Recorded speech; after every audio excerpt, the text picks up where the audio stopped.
Bonjour et bienvenue dans cet épisode spécial questions-réponses du podcast Les Visions d'Odin. Je vous remercie sincèrement pour la quantité et la qualité de vos questions. Elles montrent que le message a été reçu. Nous avons fait le choix de la profondeur et de l'éveil plutôt que de la superficialité. Aujourd'hui, nous allons clore cet arc 1 sur la cartomancie en éclaircissant les derniers doutes. L'objectif est de vous donner la confiance nécessaire pour utiliser les cartes comme un véritable outil de transformation intérieure. Libre arbitre et souveraineté face au destin.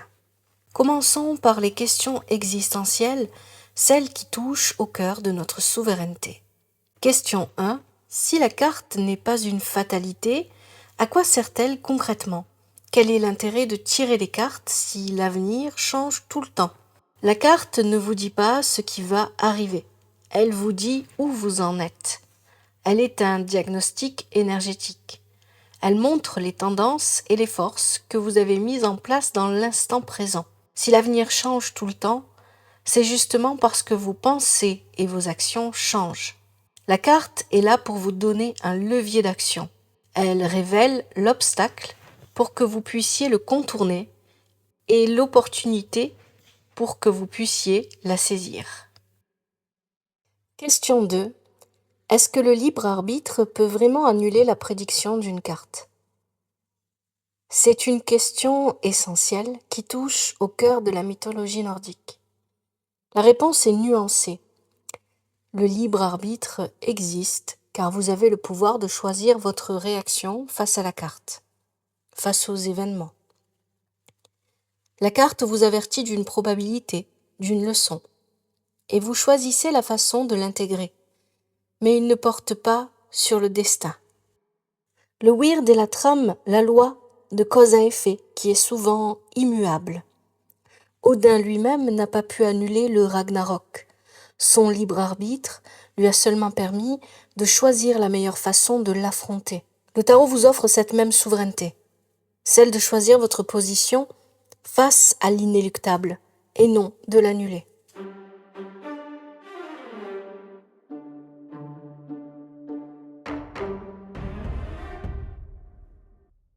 Connaissance versus intuition, la règle du symbole. Passons maintenant à l'interprétation concrète. C'est le point de friction classique entre le savoir et le ressenti. Question 3. Vous insistez sur le livret, mais mon intuition me dit autre chose que la signification. Qui dois-je écouter ? Vous devez écouter la synthèse des deux. L'intuition doit être informée. Rappelez-vous les 3 niveaux de lecture que nous avons établis. Le livret, c'est le niveau 1, la clé universelle.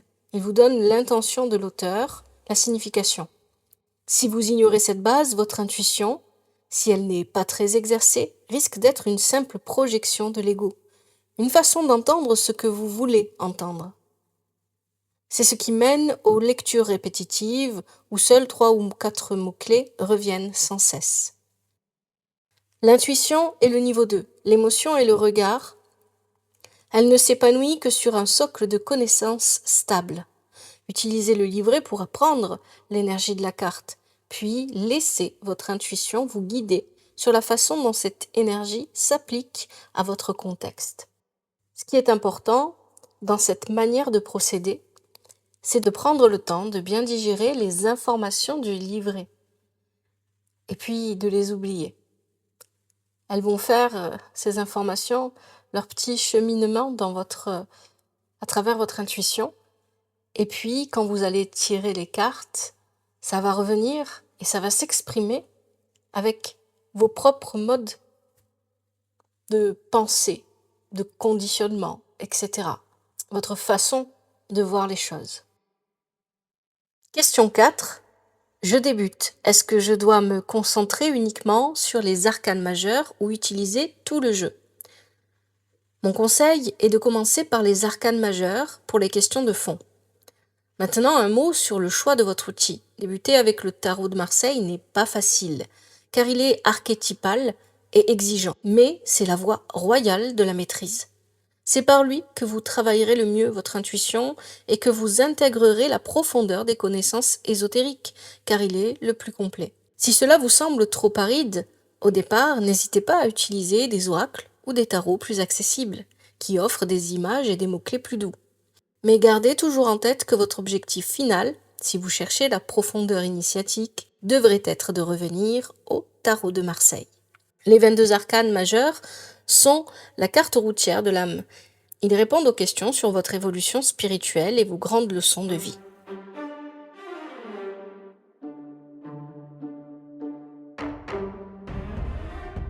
L'approche initiatique, l'héritage des arcanes.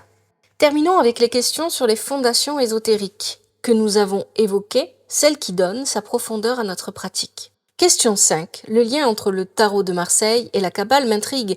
Est-ce que cela veut dire qu'il faut être initié à la Kabbale pour lire les cartes ? Pas formellement, mais la maîtrise l'exige. Le tarot de Marseille a été codé pour refléter les 22 chemins de l'arbre de vie kabbalistique. Ces chemins ne sont pas des dogmes, ce sont des lois d'énergie qui régissent les cycles de la vie. En comprenant cette grille de lecture invisible, vous ne lisez plus seulement l'image de la carte, vous lisez la circulation de l'énergie qui est derrière. C'est ce qui fait passer de la voyance à la sagesse.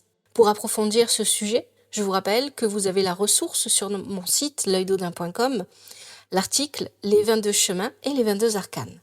Question 6. Pouvez-vous donner un exemple rapide de la façon dont le voyage d'Uma est lié aux 9 mondes ? Absolument. C'est l'analogie entre les structures initiatiques. On peut voir les 3 septénaires comme les 3 grandes phases du voyage de l'âme à travers l'Yggdrasil. La cartographie que je vous propose est précise. J'ai établi un lien direct entre vos centres énergétiques, nos centres énergétiques, et les 9 royaumes suivants, Hel, Midgard, Svartalfheim, Muspelheim, Halfheim, Dvergheim, Jotunheim, Niflheim et Asgard. Voici comment ces mondes sont intégrés au voyage d'Uma. Le premier septénaire, arcane 1 à 7, la maîtrise de la conscience, Asgard, Midgard notamment. C'est la phase de l'émergence, de la conscience. Asgard est le monde des aspirations et des idéaux supérieurs. Midgard est le monde où ces aspirations sont manifestées dans l'action. Le mât est en train de s'ancrer et de s'équiper.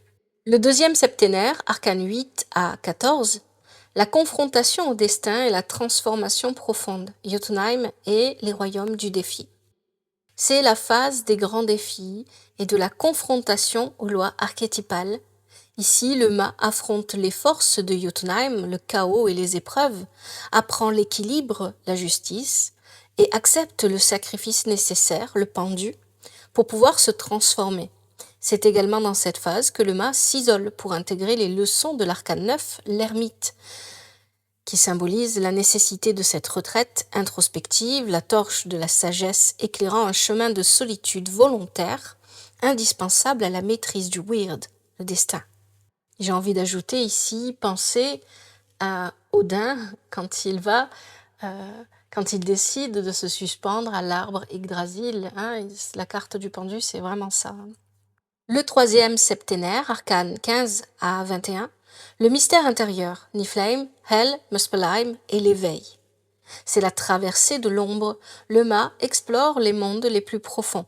La confrontation avec le diable et les peurs peuvent être vues comme l'exploration de Niflheim ou Hel avant de trouver la lumière de l'illumination qui est le feu de la création, Muspelheim.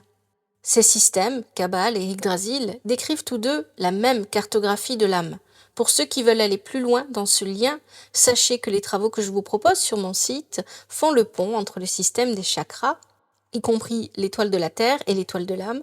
Vous retrouverez toutes ces informations sur mon site l'œildaudin.com, le titre de l'article et les 9 royaumes, chakras et royaumes, les 9 royaumes d'Yggdrasil. Une cartographie de l'âme.